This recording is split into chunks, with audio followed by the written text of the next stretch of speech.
यहाँ पर आप सीखते हैं बिल्कुल शुरुआत से इंग्लिश पढ़ना। छोटे छोटे वाक्य होंगे, रोज़ाना प्रयोग होने वाले शब्द होंगे जिनका हिंदी में यहाँ पर आप मीनिंग सीखेंगे। वाक्यों का हिंदी में ट्रांसलेशन होगा, यानी कि हिंदी में अनुवाद होगा, जिससे धीरे धीरे आपको इंग्लिश पढ़ने के साथ साथ सही वाक्यों की पहचान होगी, उनको आसानी से समझ पाएंगे। इस क्लास में आप ढेर सारे ऐसे सेंटेंसेस और वर्ड्स को सीखेंगे जो रोज़ाना आपके काम आते हैं, और कंटिन्यू इस प्रोसेस को, यानी लगातार इस प्रोसेस को अप्लाई करने से, जारी रखने से आप अपने इंग्लिश को इम्प्रूव कर सकते हैं। तो चलिए क्लास की शुरुआत करते हैं। ये है सब्जेक्ट। क्या है सब्जेक्ट? सब्जेक्ट का मतलब होता है हिंदी में कर्ता, जो काम को, जो क्रिया को करता है। और ये है ऑब्जेक्ट। ऑब्जेक्ट मतलब ये जो सब्जेक्ट है क्या काम करता है, किस पर काम करता है, तो ये ऑब्जेक्ट हो जाता है। और वर्ब, वर्ब का मतलब क्रिया, क्रिया का मतलब काम, जो क्रिया वो ये जो सब्जेक्ट है वो करता है। चलिए सबसे पहले इन तीनों के बारे में जानना ज़रूरी है कि होते क्या है सब्जेक्ट, ऑब्जेक्ट, वर्ब। जब भी हम रीडिंग करेंगे तो उसमें ये सब्जेक्ट भी आएगा, वर्ब भी आएगी और ऑब्जेक्ट भी आएगा, तो उनकी पहचान आपको होनी चाहिए। तो मैंने बताया कि सब्जेक्ट जो काम को करता है, और वर्ब यानी कि क्रिया जो ये काम करता है सब्जेक्ट, और ऑब्जेक्ट जिस पर काम करता है, जो भी काम वो परफॉर्म करता है। यहाँ पर ये देखिए ये सभी सब्जेक्ट में आते हैं। कौन कौन से? ये सब्जेक्ट है ही का मतलब वह है, शी का मतलब भी वह होता है, ही लड़के के लिए और शी लड़की के लिए, इट नॉन लिविंग थिंग निर्जीव चीज़ों के लिए इसका यूज़ होता है, ये भी सब्जेक्ट में आता है। राम किसी लड़के का नाम, किसी लड़की का नाम भी हो सकता है, वो भी सब्जेक्ट में आता है। आई का मतलब क्या होता है? मैं, ये भी सब्जेक्ट है, यानी कि ये भी करता है काम को करने वाला। फिर यहाँ पर है वी का मतलब होता है हम, ये भी सब्जेक्ट है, वी का मतलब हम। फिर ये देखिए यू का मतलब तू, तुम या आप, ये भी सब्जेक्ट है। दे का मतलब क्या होता है? वे, तो वे ये भी सब्जेक्ट है। माय ब्रदर, माय का मतलब मेरा, ब्रदर का मतलब भाई, तो ये भी क्या है? ये भी सब्जेक्ट है। तो ये सारे के सारे सब्जेक्ट है। यहाँ तक मैंने बताया ये सब्जेक्ट। शुरुआत में जब भी कोई वाक्य होगा उसको पढ़ेंगे तो ये आपको नज़र आएंगे। और यहाँ पर माय फादर, मेरे पिताजी, तो ये भी सब्जेक्ट हो सकता है ना। फिर यहाँ पर देखिए हिज, माय फादर हो गया, हिज सिस्टर यानी उसकी, हिज जो है लड़की के लिए आता है, लड़के के लिए आता है। हिज किसके लिए आएगा? लड़के के लिए। और आर होता एस की जगह, यानी हर होता, HER हर होता, तो वो लड़की के लिए यूज़ होता। ये हिज है लड़के के लिए, तो हिज सिस्टर यानी उसकी बहन, किसी लड़के की बात हो रही है। फिर यहाँ पर देखिए कुछ वर्ब देखें, जैसे प्ले, क्या हो गया? प्ले मतलब खेलना। अब इसकी सेकंड फॉर्म है प्लेड, यानी दूसरा रूप, ये भी आपको नज़र आएगा।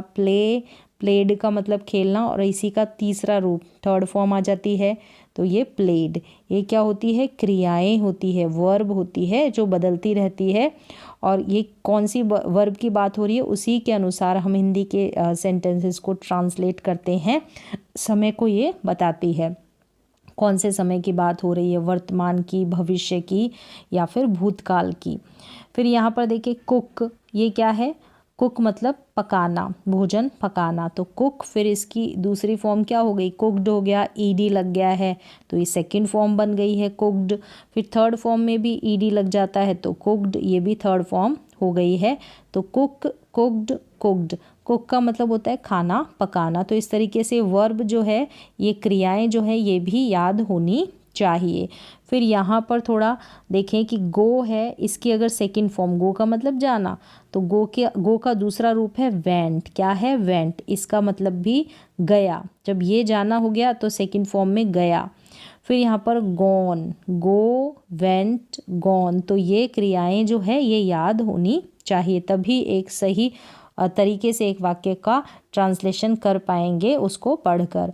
तो गो, वेंट, गॉन। फिर यहाँ पर एक और वर्ब देखें, ये सब क्रियाएं हैं, मतलब काम है, जो भी काम ये जो सब्जेक्ट करेगा वो सभी काम है।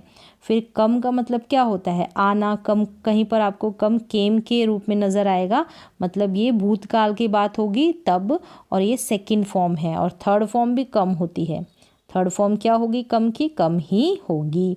फिर यहाँ पर देखिए, क्योंकि आगे जो वाक्य आएंगे उनमें इन वर्ब का पता होना बहुत ज़रूरी है कि वर्ब होती क्या है।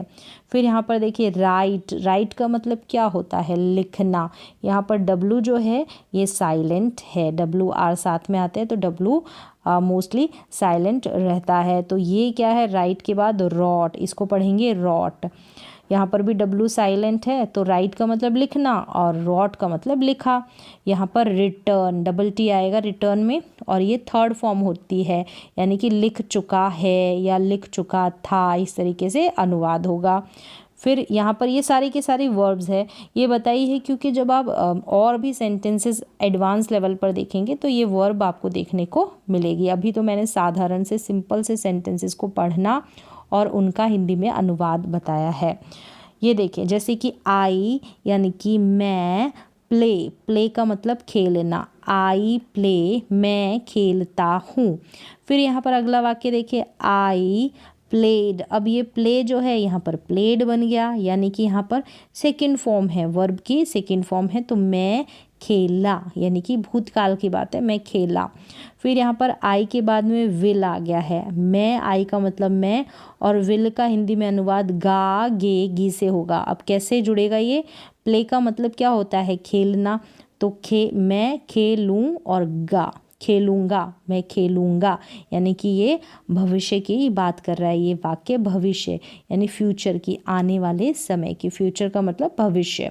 फिर यहाँ पर देखिए शी, अब ईट का ईट्स बन गया, क्या बन गया, ईट्स। तो इसका मतलब, ईट का मतलब क्या होता है, खाना, तो खाता है या खाती है, शी है, लड़की है तो खाती है, शी ईट्स, वह खाती है, शी मतलब वह खाती है। अब यहाँ पर शी एट आ गया, अब ये जो ईट्स था ना, ये एट में बदल गया, यानी कि खाया, तो उसने, अब वह खाया नहीं बोलेंगे, अब उसने खाया, तो शी को हमने यहाँ पर बोल दिया उसने, इसका हिंदी में अनुवाद ऐसे ही करेंगे, उसने, तो उसने खाया। फिर यहाँ पर देखें शी यानी वह या उसने, शी। अब विल का मैंने बताया कि भविष्य के लिए यानी कि फ्यूचर के लिए, और गा गेगी से इसका हिंदी में अनुवाद करेंगे तो शी विल ईट, यानी ईट का मतलब खाना, तो खाएगी, वह खाएगी, विल ईट साथ में ही खाएगी।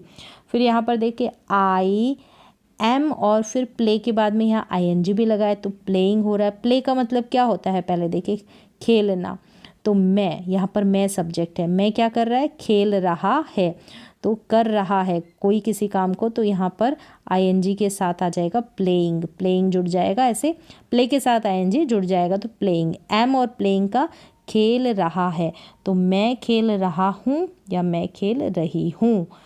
फिर देखें आई वॉज, यहाँ पर पता चल गया रहा है, रही है, एम जुड़ा, तो अब यहाँ पर वॉज आ गया ना, तो रहा था, तो मैं कोई काम कर रहा था, ये वॉज का हिंदी में हम था थे थी से ट्रांसलेट करेंगे। जैसे प्ले का मतलब खेलना, तो मैं खेल रहा था, वॉज प्लेइंग, रहा था, मैं खेल रहा था। अब यहाँ पर विल बी, फिर प्लेइंग यानी खेलना, अब यहाँ पर गा जुड़ जाएगा, मैं खेल रहा होऊंगा भविष्य में, तो आई, सब्जेक्ट सेम है, आई विल बी प्लेइंग।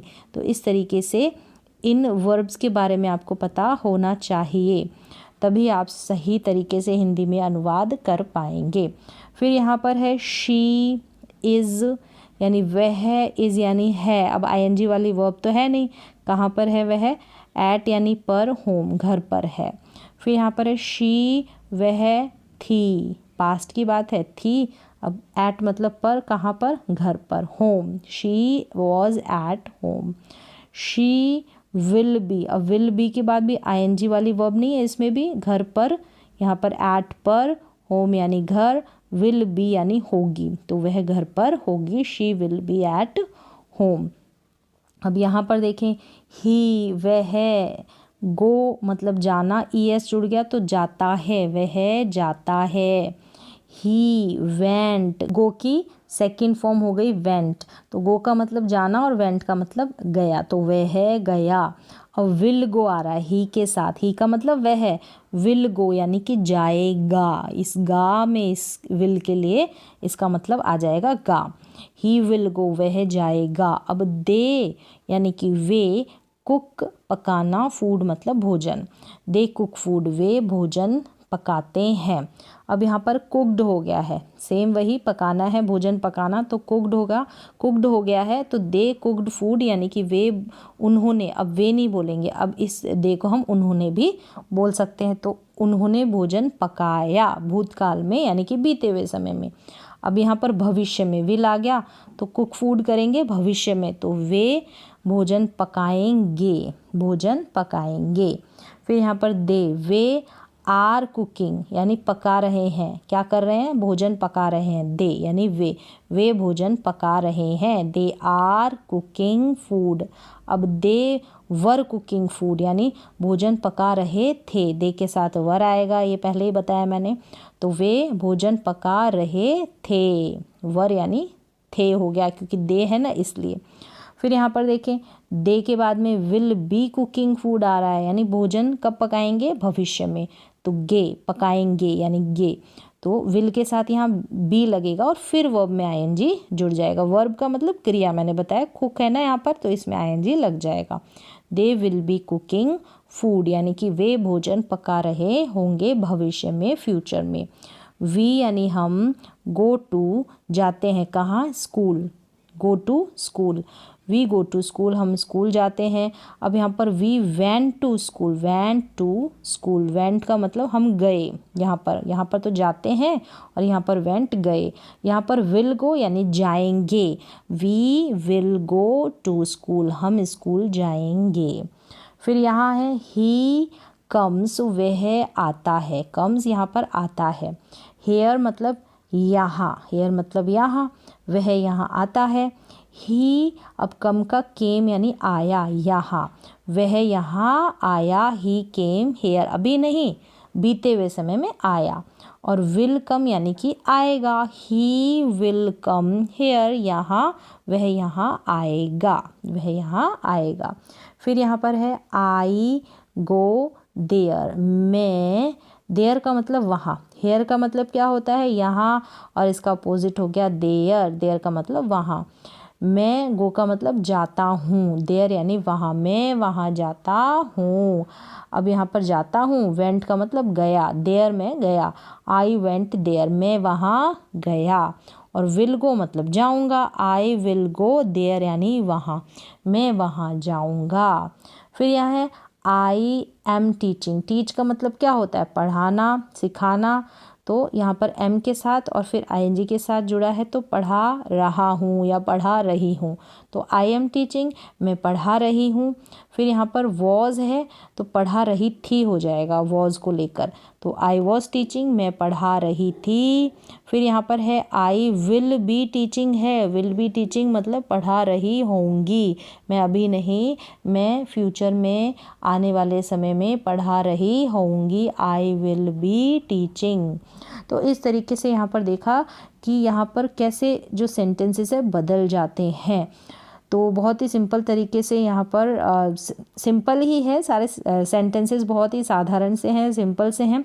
तो यहाँ पर आपको जो जानकारी होनी चाहिए सब्जेक्ट की, ऑब्जेक्ट की, वर्ब की, सब्जेक्ट कौन कौन से होते हैं, जो वर्ब होती है उनकी फॉर्म्स याद होनी चाहिए, क्रिया यानी first form, second form, third form, आपको जो भी ज़्यादातर काम आती है उन वर्ब्स को याद कर लें, ताकि उन वाक्यों को अनुवाद करते समय आपको पहचान रहे कि ये कौन सी वर्ब है और कौन से काल की, कौन से टेंस की है, किस समय की ये बात कर रही है। तो आज की क्लास में बस इतना ही, तब तक आप कर सकते हैं प्रैक्टिस, मिलते हैं नेक्स्ट क्लास में।